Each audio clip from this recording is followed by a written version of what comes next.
Alright, this video is about the medium die grinder. The 600. They're pretty nice. They've got a rubber grip to them.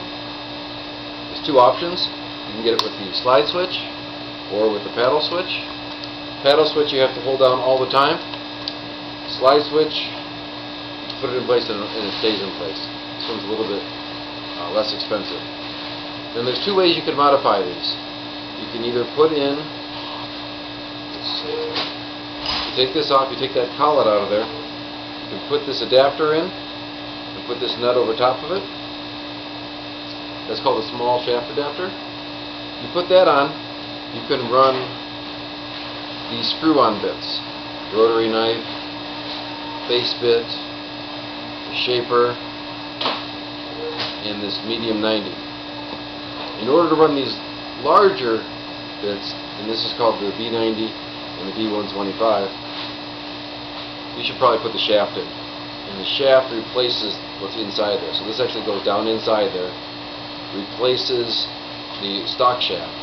Once you have this, then you can screw one of these larger bits right onto there. Medium die grinder is a nice value.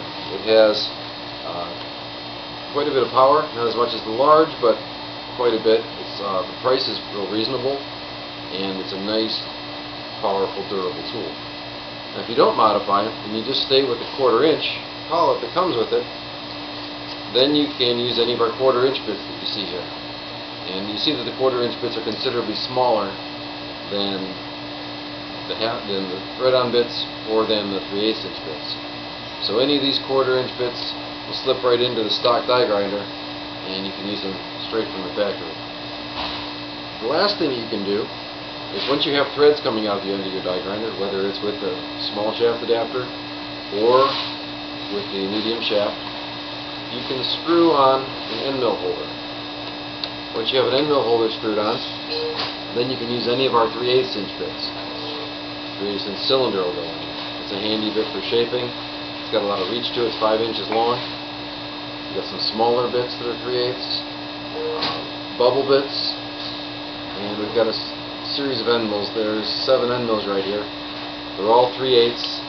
They drop right in there and screw on. And the 3/8 inch bit is a lot stronger than a 1/4 inch.